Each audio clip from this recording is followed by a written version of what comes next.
Hi, I'm John Stevenson, and we're going to be looking at the American Revolution in our continuing study of world civilizations.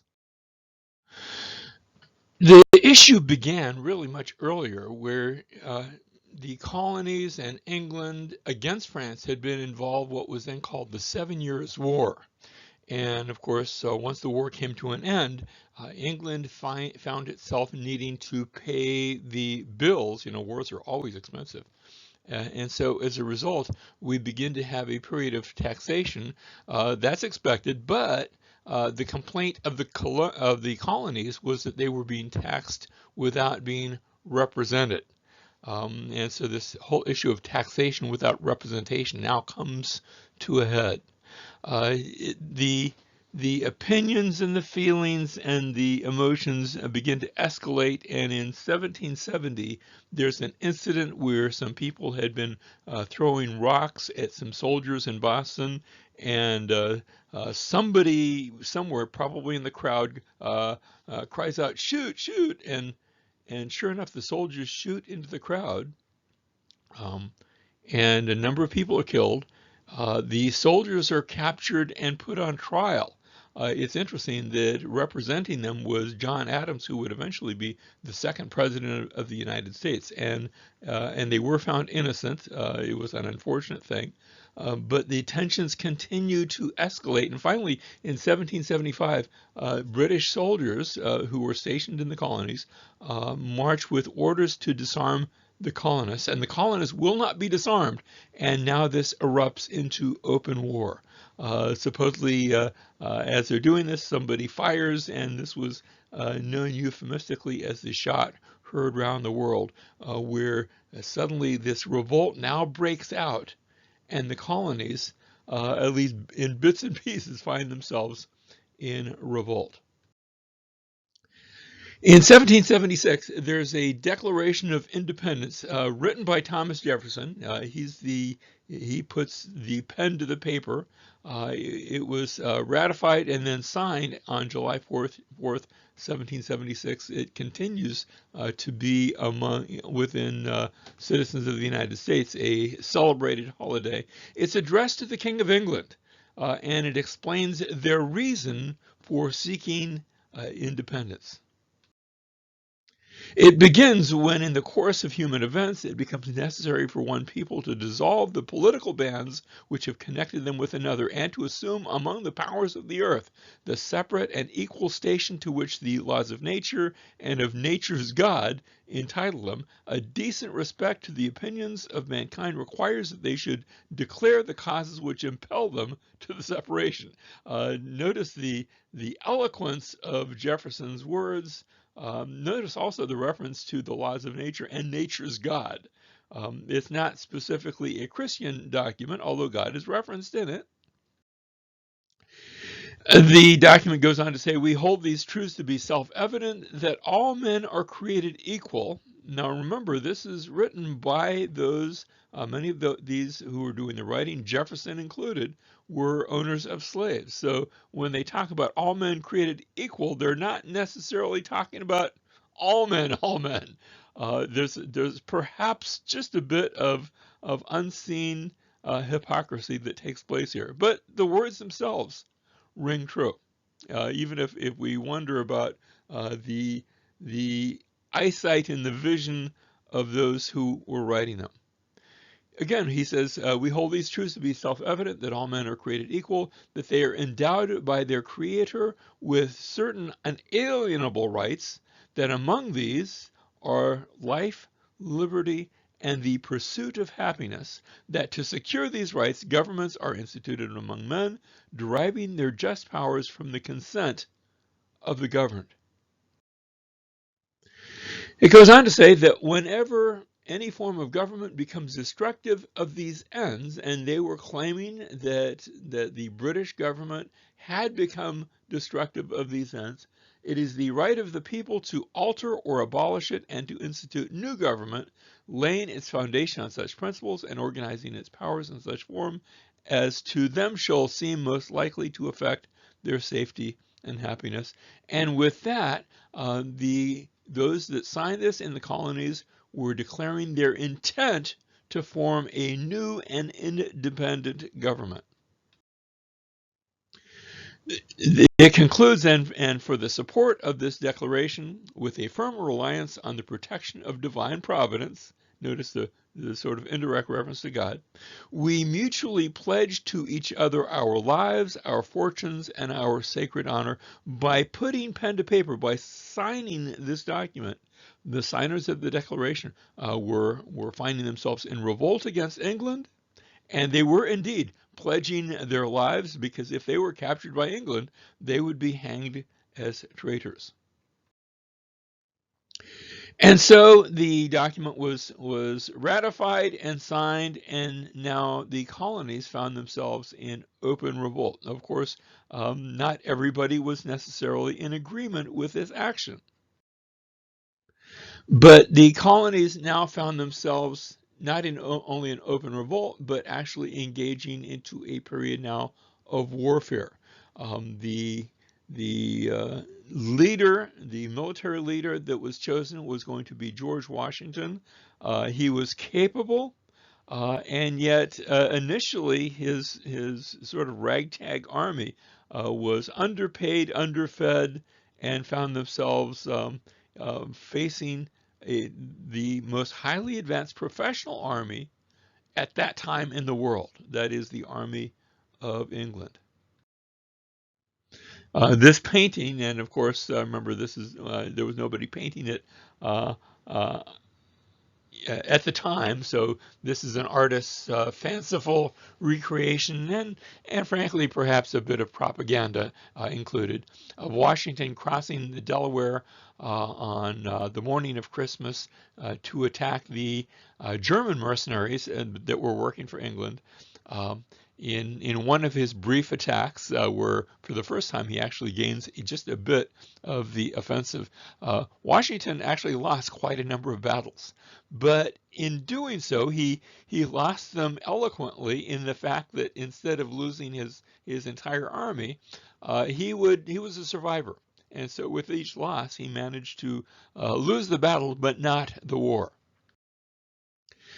Now, some of the things that had led up to this, first of all, there was fear that the Quebec Act, remember, as you go to Quebec, you have those portions of Canada which had been settled by the French. And of course, between the English and the French, you not only have two different governments, but you also have largely two different religions. Whereas in England, you had the Church of England, strongly influenced by the Reformation. Within France, you had a strong Roman Catholic presence, and there was a significant fear that the Quebec Act would give Roman Catholicism inroads to the colonies. And they weren't just worried about the religion; they were also worried about the kind of actions that Roman Catholics in the past had taken against their Protestant contemporaries. Remember the St. Solomon's Day massacre, where 70,000 Protestants had been put to death just in a brief period of time by their Roman Catholic kings. And a plot had developed. And so they were frankly afraid that those sorts of things could happen in their areas as well. There was also the example of the British Commonwealth that had, again, this was much earlier, 100 years earlier, where the British had for a time gotten rid of their kings and had been ruled by a House of Commons. That's why we call it the Commonwealth. And so they were, in their eyes, following the examples of their British predecessors in opting for a new form of government. Now, not everyone was in agreement. First of all, religiously, there were those, the Mennonites and Quakers, who were pacifists, but there were others too, who were quite content. Perhaps they didn't like the higher taxation, and of course their higher taxation was a lot lower than our taxation today. But they didn't care for the taxation, but they saw themselves, nevertheless, as colonists and loyal colonists of the land of England and of the king. And so just because the Declaration of Independence had been signed by representatives did not mean that everybody was immediately on board with this action. There were Anglican loyalists all throughout the colonies. This is also one of the first places where we see chaplains. There were chaplains in the Continental Army, and those who they were preachers and certain people who had a level of training. It's interesting that this tradition goes all the way back to this area. Of course, these chaplains were noted for their poor quality of preaching. I can't help but think that perhaps those preachers that were eloquent remained in their churches. Um, and oftentimes these sermons, at least the ones that have survived and come down to us, were those that were justifying the revolution. And again, not all preachers and not all people were in favor of the revolution. There seems to have been quite a bit of preaching from the book of Judges, which, if you remember, the book of Judges talks about those invaders that were coming into Israel. And so you have examples of judges like Gideon and Deborah and Samson that stood up against these opposing forces. And you can perhaps see where the parallels were being drawn. This is also the advent of a number of millennial sects where there were people who were looking at the events, world-changing events from their point of view, and thinking to themselves, Jesus must be returning. Indeed, there was a day in 1780, May 19th in particular, that was known as the Dark Day for some unknown reason. It wasn't just a solar eclipse, as far as I know, that the sun just didn't really seem to shine too brightly, that it was dark all day and all the way. Now, the next day was back to normal again. We don't know. There's been a lot of speculation as to what could have caused such a thing. Perhaps, fiery clouds from a volcanic eruption somewhere. I'm not even going to speculate because frankly, I don't know. But during this period, church membership declined. People, when they're involved in war, very oftentimes put other endeavors on the back burner. And in Massachusetts and in Connecticut, they continued to retain the state church. Remember, the state church was the Church of England. And so even though those colonies are in revolt, the churches still are part of the old English denomination. And yet, eventually, the Anglican Church is going to disappear. In fact, if you want to see the Anglican Church in America today, it's now called the Episcopal Church. That is, that it has the same basic form of church government. Episcopal means it's got one, sort of a hierarchy that oversees the church. But the Anglican Church would eventually disappear from the Americas. Roman Catholicism eventually will begin to be accepted, very slowly at first. Indeed, it wasn't until the 1960s that you have the first and only president of the United States who is a Roman Catholic, and we'll talk about that when we get to John F. Kennedy. Once the war was completed, George Washington, who had led the country, especially had led the military throughout this period, he resigns his commission. He's encouraged to continue his leadership, but in the tradition of Cincinnatus, that old Roman patriarch who had led the republic during a time of crisis, but then once peace had come, he said, no, I wanted to go back to my farm. Washington took that same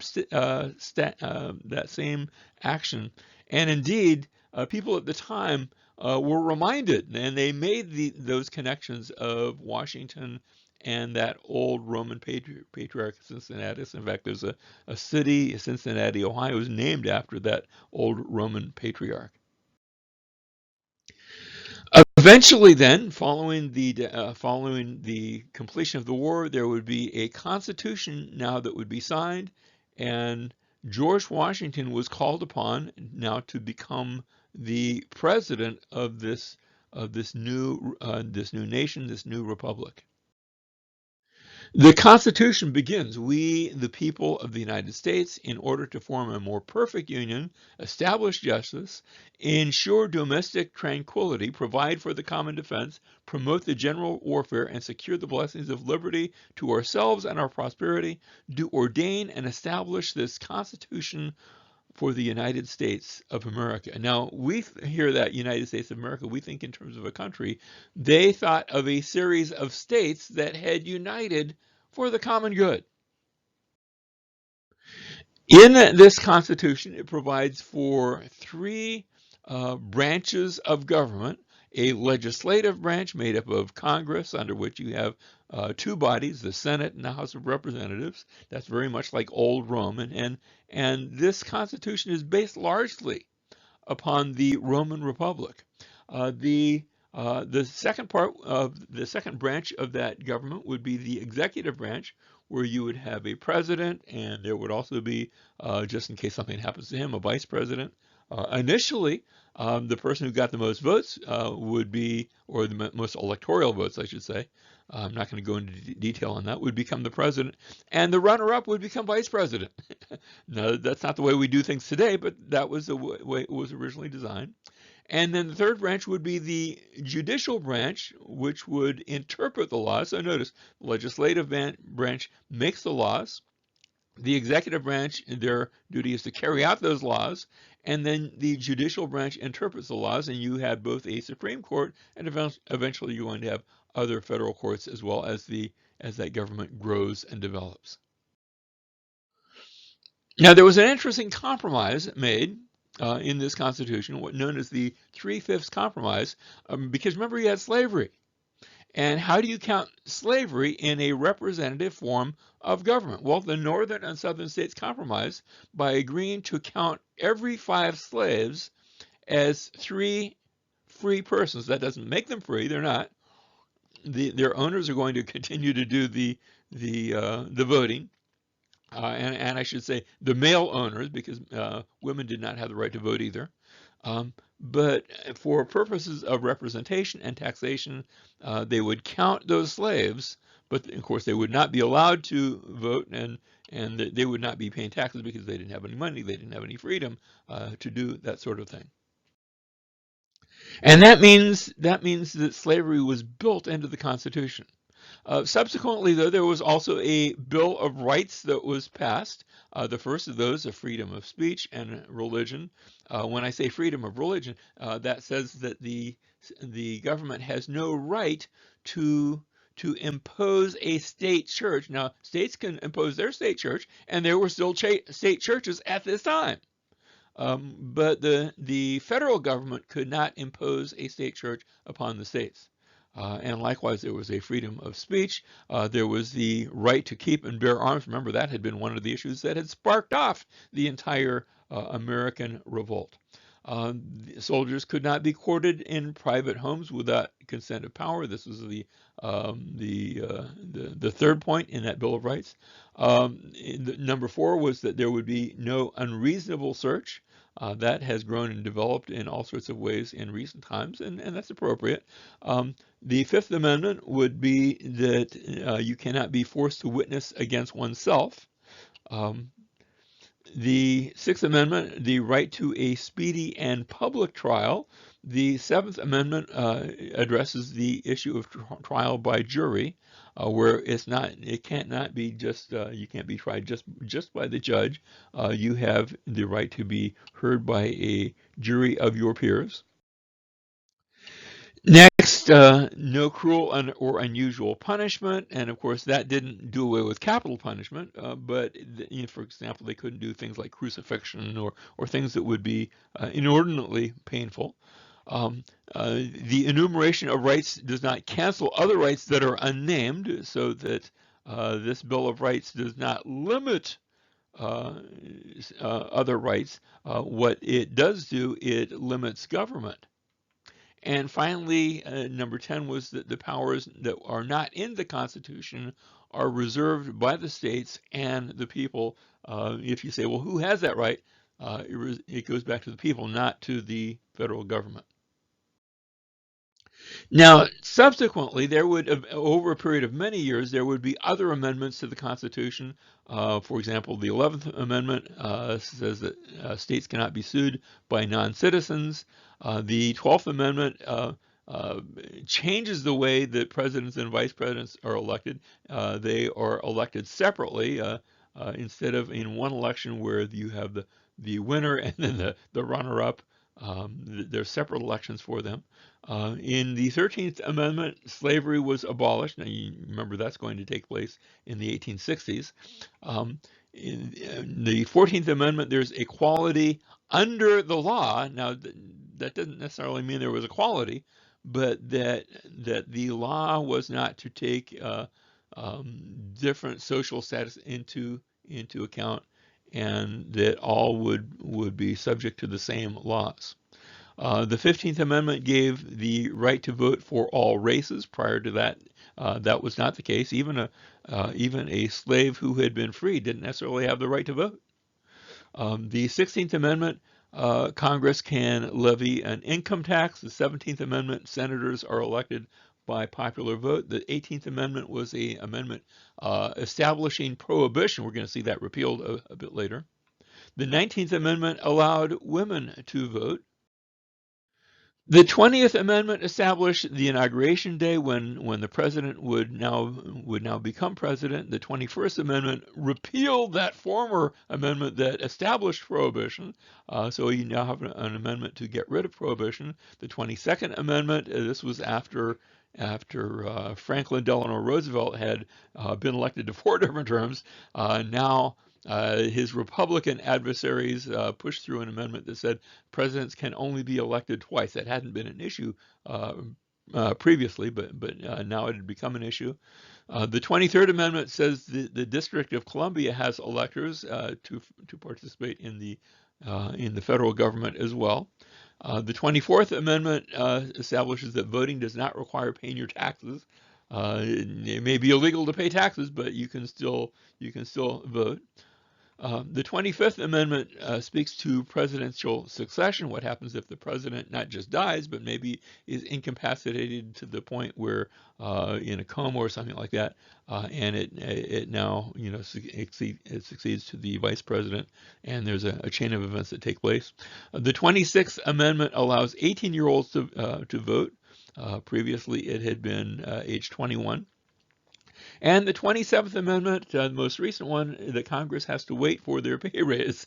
They can vote themselves a pay raise, but they can't get that pay raise until an election has taken place and they had the opportunity to be voted out of office. Now, going back to the early history of the United States of America, you had the development of two poles of thought that are going to really give way to two, we would call them political parties, the Federalists versus the Republicans. The Republicans are all about states' rights. The Federalists, the reason we call them that, they wanted a strong central or federal government. The Federalists had a tendency to see things through the eyes of a business economy, whereas the Republicans tended to come more from that segment of society that was in touch with an agricultural economy. And remember that a great deal of the country was agricultural in nature. The Federalists were more focused in the Northeast. That's where your businesses were largely, not exclusively, but largely located. The Republicans were seen more in the South. That was the heart of the agriculture, and that growing area to the west. The Federalists, when it came to international politics, found themselves seeking an alliance. They found an affinity with England. Once the revolution had been completed, they sought to sort of come back to their roots. They weren't going to go back and join with England, but as wars took place, remember Washington said, let's avoid any imperial entanglements. But we tend to be more friendly toward England than with some of those other countries. The Republicans were more allied with France, and that's going to become an issue in the next generation. The Federalists were represented by people like George Washington and John Adams, the first two presidents of the United States, also Alexander Hamilton. The Republicans were represented by Thomas Jefferson and Madison. Remember, it's going to be in Madison's time where the British will enter into a war with this newly formed United States of America, and Madison's going to see his White House burned to the ground by the English. Now, George Washington, the first president, he had been an Anglican, part of the Anglican Church, also a Freemason. These two were not seen necessarily in opposition. I've got my own opinions about Freemasonry, but I'm not going to go into those now. He makes regular references to providence. His religion is very private, but his references to God, and when he's speaking about God, very oftentimes he'll just speak of the divine providence, that he sees God having a hand in things. And yet, with regard to theology and doctrine, we see Washington not really saying a great deal. He's very private in his religion, and this tends to be commonplace among quite a number of people. Not everyone, but quite a number of people, especially in public life, will have this. Thomas Jefferson, the third president of the United States, is a deist. Remember, deism teaches that God had created the world and the universe in the sort of the way that a watchmaker would make design the intricate mechanisms of a watch. But then once the watchmaker makes the watch, he doesn't have to sit there and move the hands around. It's a mechanism. It's a machine that runs quite nicely on its own. And deism says that's what God has done. He's created. He is the original creator. But then once he has created it, he just lets it run, and so that world events go largely on their own without the hand of God necessarily in them. We all already mentioned that he was the one who actually did the composition of the Declaration of the Independence. We noted its eloquent language, and of course he did this when he was in his young 20s. He was quite an eloquent statesman. Um, he had written, put together, pieced together his own copy of the Bible. Now he didn't publish this. It was not commonly known. This was his private thing, but it was much late. I think after his death, it was bequeathed to his older daughter, and eventually somebody heard about it and went and found a copy of it. The Jefferson Bible, he had taken all the parts of the Bible that had miracles, whether Old Testament or New Testament, and cut those out. And what was left was just some of the teachings, both of the Old Testament, but especially of Jesus. He liked Jesus as a teacher, but references to his miracles or to the resurrection, he took those out, and he didn't want to contemplate those. And so, really, Jefferson wanted Jesus, but without the supernatural. And even today, I see people sometimes that have that same sort of idea, as if you can take Jesus, just the parts that you like, and throw out the rest.